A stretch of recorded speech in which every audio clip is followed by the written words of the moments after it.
Hi everyone, welcome back to another video. Today's video is going to be a little bit more sit down chatty, so make sure to grab yourself a cup of tea and a snack. I am going to be talking all things flower farming and specifically what I would do differently if I were to start a backyard flower farm from scratch again.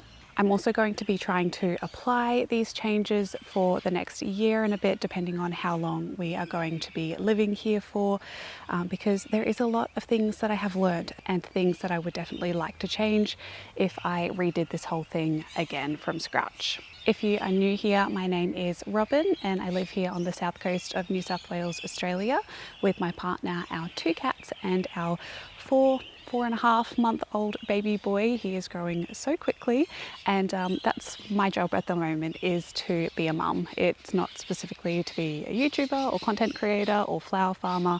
My main job right now is to be a mum, so everything else is just very, very part-time that I am doing.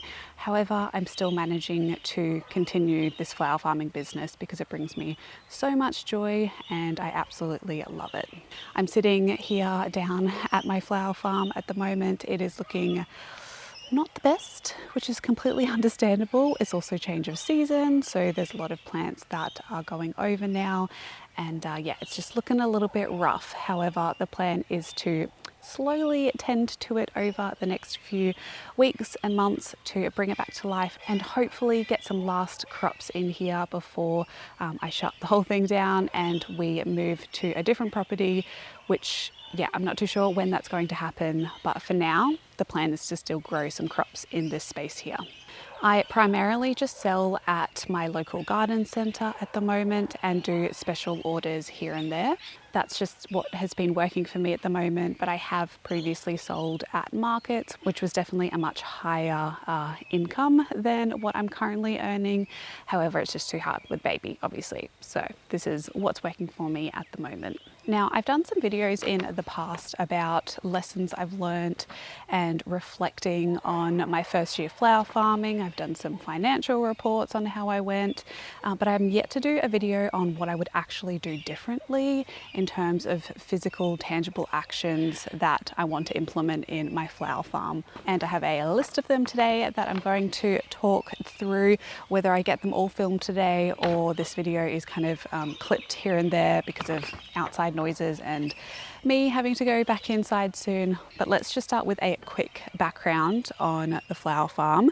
So in 2022, I started planning this backyard flower farm, kind of testing out different plants, seeing what I liked and what not. I don't actually have a background in horticulture, although I have worked in environmental science for years. I have a PhD in environmental science, specifically looking at managing degraded landscapes to bring benefits to people. And that was based up in Western Cape York, so the top of Australia. And it was one of the most amazing experiences. However, the academic side was not the most amazing experience. So I switched my careers a little bit and went into doing some bush regeneration and also picking up some content creation here and running this backyard flower farm. The majority of learning how to do all of this was just from YouTube and books. I don't really have any other background in farming. So it can definitely be done if you don't have a background in it, is what I'm trying to say. 2023 was a major growing year. That's when I grew a lot and sold a lot at markets, and however I could manage to sell flowers to kind of build the business a little bit, and that's where I really learnt what worked and what didn't for me. 2024 obviously was a very scaled back year because I was pregnant for majority of the year, and then having my son in November last year just meant that I really had to scale back, and I was just doing more special orders here and taking bouquets down to my local garden centre, and that really worked for my schedule. And then 2025 is all about slowing down again. I've mentioned that quite a few times. This year I'm trying to balance being a stay-at-home mum and also shifting my focus on picking back making these YouTube videos here because that's just the capacity that I have right now for work. However, I'm still going to be picking sales back up and scaling the flower farm to meet my time that I have, and also just to have something for me to do here and there when I do get the time. When Scott can look after Grayson, I love to come out to the garden and work out here. So I'm really hoping that I can implement the following actions this year, and also this is what I would tell people if they were starting a flower farm from scratch. I have about eight points here, that I'm going to talk through. Hopefully this isn't going to be too long, but if you do have any questions or topics that you'd like me to discuss further in detail, please do let me know. So the first one here, I've spoken about this before, but that is to produce heaps more compost and worm compost. Those are the two that I make at the moment on the property, and those are the two that I would really focus in on a lot more and will be focusing a lot more over the coming weeks and months. I spoke about this in my lessons I learned first year flower farming video, and I honestly will always bring it back up again. I really feel like a broken record, but making your own compost however you can is so crucial to growing whatever you're growing. Whether that's for food or flowers, when you're growing at an intensive scale, and that's what I would consider our backyard flower farm, a small but intensively grown area, you're constantly depleting the soil nutrients. Flowers are quite hungry crops, and although some need less fertilizer, they still need a decent amount of organic matter to grow healthy stems that are going to last when you pick them. If I was to do it all again, I would want to find a regular supply of manure and say once a month pick up some and add to a compost pile. I simply just don't produce enough organic matter in the flower farm behind me to create really large compost piles to get that heat going, to then break it down quickly and then use it on my garden beds. Nor do I actually have the capacity to go out and turn a compost pile every few days or every few weeks. It's just not something that I can do right now. But using manure like horse or cow manure will naturally get a compost pile to heat up when mixed in with all of the green waste that comes from the flower farm, and also veggie scraps that we produce will create a great mix and save so much money compared to ordering mushroom compost. And that's how I started the flower farm behind me, was just ordering a bunch of mushroom compost, which I would recommend at the very start to get your flower farm going or your backyard business going. But then to be able to create your own compost is so valuable, is going to save you so much money and produce way better quality crops. Currently I have like a bay system compost bin, and that's working really well. The only thing, I just don't have a lot of time to be able to continuously turn that. So hence, if I had some more manure in that pile, I could work with that a lot better and produce a lot more compost. The second thing that I would do is to have a weekly or monthly goal of what I actually want to make. Have it on paper, have it up on a whiteboard, have it somewhere visible, that you have a target of a financial goal that you would like to actually make in order to set a tangible goal. To do this, I would create a list of expenses each month, and that should be your baseline. So for myself, I'm going to read out what I have down here, or else I'm not going to remember everything that I wrote down. But my main expense right now, I have a few things. Firstly is keeping the Shopify store open. That's about $34 a month. It's more if I have it actually active. My phone bill, which is about $65 a month. Mulch and soil, I've kind of categorized together, maybe about average $40 right now. I'm not spending too much on that. Seeds I have here about $20 a month. Canva I pay about $18 a month just to make all of like my thumbnails and things for selling the flowers. Epidemic sound, I've included it in the business because it's with YouTube and flower farming kind of goes together. So that's around $200 is what I need, give or take a few dollars, is what I need to run my business right now. It's a lot more when I am actively growing a lot, but that's what it is right now. And then I actually like to double it to cover any one-off expenses that I might have throughout the month and to have a little bit more reserve money in my business account. So roughly it's about $400 a month that I want to be making right now. And then I usually have a good amount left over if I can make that $400 that I can then reinvest into the business. So that is about $100 a week or so, and I sell $20 bunches, so I need to be selling at least 5 a week. That's my target goal at the moment. It's my baseline, and that is what I need to be making to kind of keep this business going. Obviously, I can make more in one week and less in the next week, but overall, that's kind of like my monthly/weekly goal that I have right now. And that goes on to the next action, which is to lean on reliable flowers to cover that baseline goal. And what I mean by that is to have a baseline income come from simple, easy to grow flowers that I know I can grow well and that sell well in my area. So what I mean by that is I would use really simple, easy to grow flowers to cover that $100 a week, my baseline goal, and sell really simple, easy to put together bunches to kind of remove that thought from my mind and therefore not have to worry about making enough money to run the business. If I can have just like that as a minimum, then that's going to take a lot of pressure off me running the business and continuing to grow the business as well. So what this would look like for me and what I like growing is also about what you like to do. I really love growing statice and straw flowers or feverfew and putting those together as bunches. They sell really well in my area. They look really great and they're really easy to put together. Then I have a little bit more room to be creative and actually earn money to pay myself through the special orders that I sell or any other products that I'd like to sell on my website.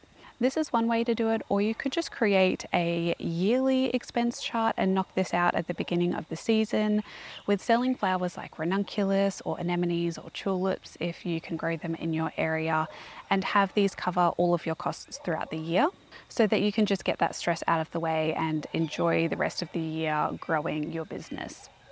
I know a few people who do like to do this on YouTube and they have very successful businesses, but it is a little bit more complicated in my opinion doing it for the year because there's always unknowns that come up when running a business. However, if you've been doing this for years and you know generally how the year is going to go for you, then I think it is a really great option just to remove that stress. Let me know what your go-to flowers are and what you would put together if you were doing simple bunches. I personally just really like straw flowers and feverfew and statice. They grow super well in my climate. And it's just something I can come through and cut a few buckets and reliably take down to my garden centre to sell. And they also last a long time in water, and they have the added benefit, most of them like straw flower and statice, that I can just dry them if they don't sell. So they are a win-win for me to meet that baseline goal that you have for your flower farm, but I would love to know if there's any other flowers that you personally use to meet your baseline goal on your flower farm. Number 4, I've spoken about this before, but that is to grow my own mulch. You save so much money if you can do it, and I know it is an added step to flower farming. However, it's something that I really do want to prioritize for whatever backyard business I go with in the future, and is something that I would definitely have done differently if I was starting this from scratch. Obviously my capacity for doing this right now is a little bit less than it would have been starting out this flower farm when I didn't have a small human attached to me for the majority of the day. However, this really would have helped me so much. My favourite mulch to grow right now is definitely comfrey. It's so easy to grow and it has so many nutrients that you can add on to the soil. However, I've also grown pigeon pea in the subtropics, and that works really well. You can grow like a really large hedge if you have the space and cut it back and use that as a chop and drop mulch. I also have loved using buckwheat, and that can also be used in arrangements But I've also just had luck with like seasonal, cool or warm cover crop mixes that you can pick up from most seed stores.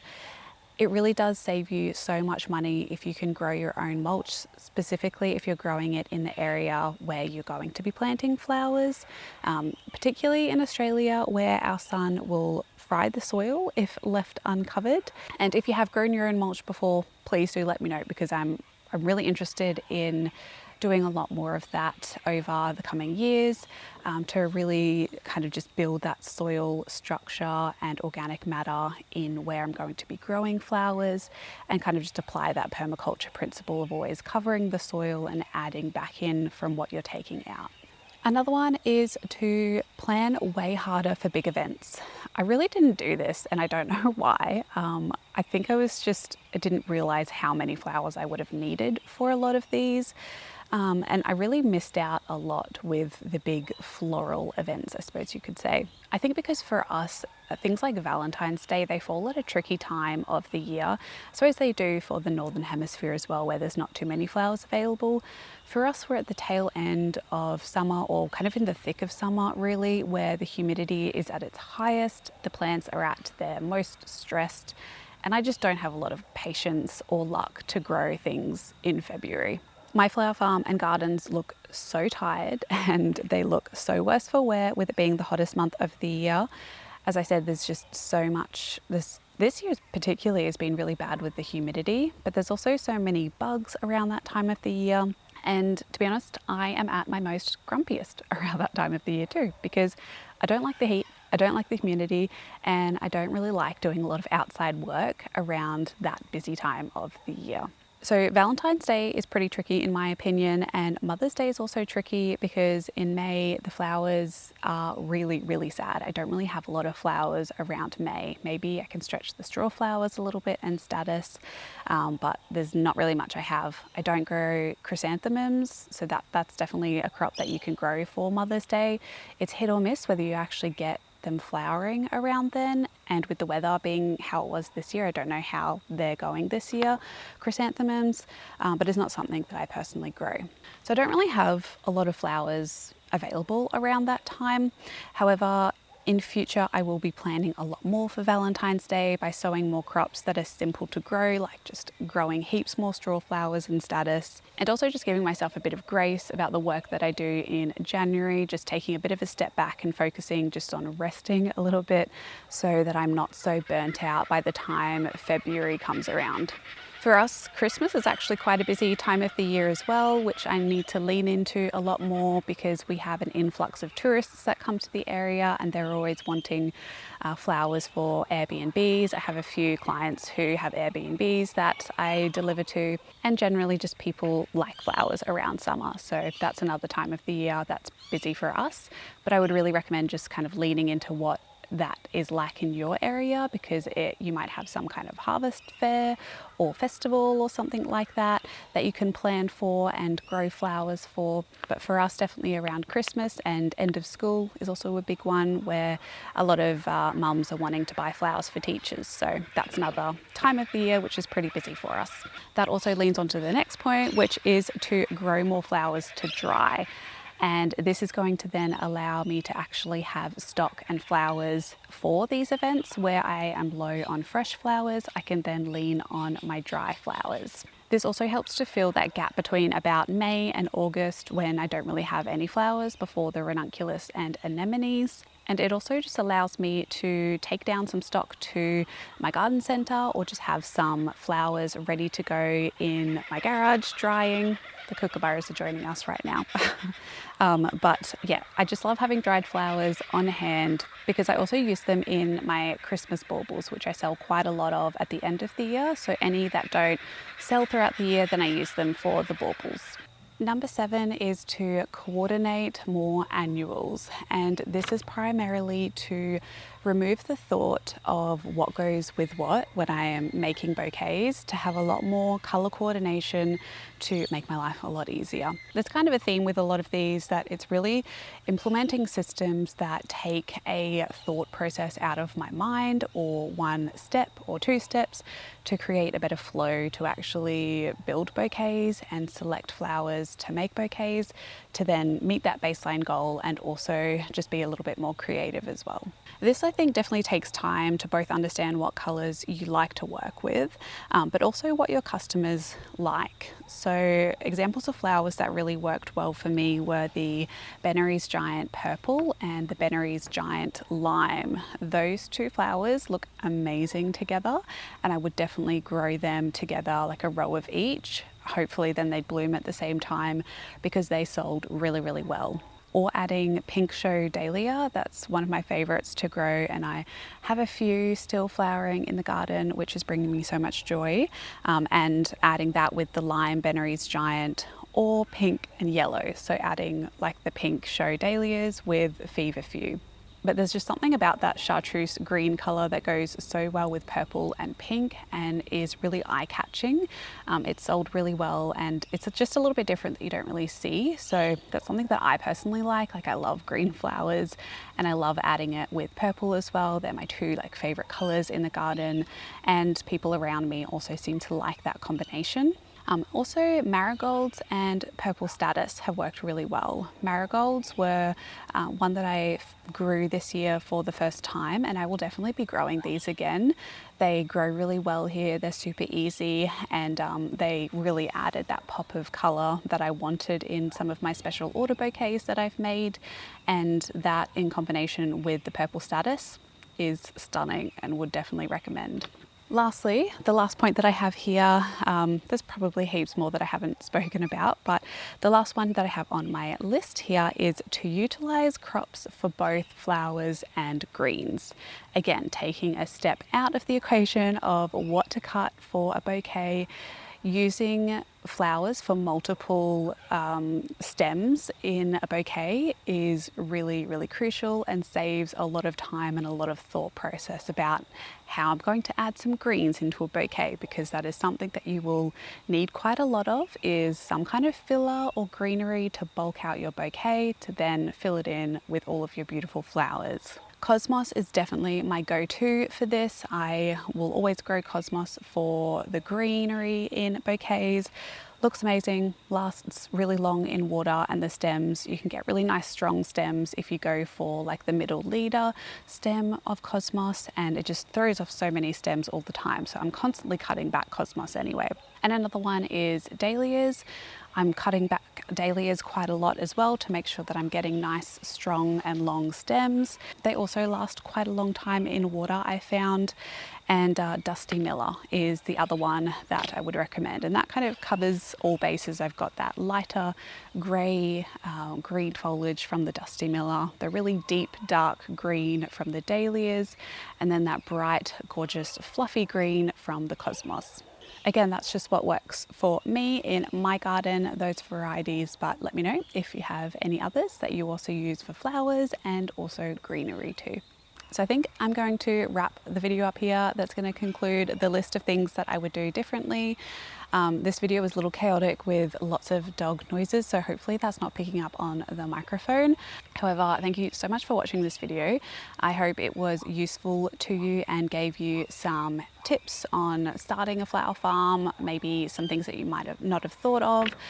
Please do add to these points in the comment section. I love having a discussion with you about how you run your backyard business, what's helped you, what you've learnt over running a backyard flower farm or larger scale backyard business or farm or whatever operation that you run. I would love to know your experience down in the comment section, and I know a lot of us can learn from each other, so it's great to share knowledge down there. I'm very excited to see what this year has in store for the flower farm, and also just making some more YouTube videos of reflecting on how I built this backyard flower farm and what I would do differently, and also just trying to implement these changes. I will take you along the journey and show you how it all changes. I'm really looking forward to this week getting out and tackling some of these garden beds and working on this space. So make sure to keep an eye out for future garden vlogs where I share what I get up to in the garden. And again, if there's any more topics that you'd like me to discuss on flower farming or business or YouTube or anything like that, please do let me know and I can do that for you. my tea is getting cold, so I'm going to enjoy this and spend some more time out in the garden. Thank you so much for watching this video. I hope you're having a lovely day wherever you are in the world, and until my next one, happy gardening everyone. Bye.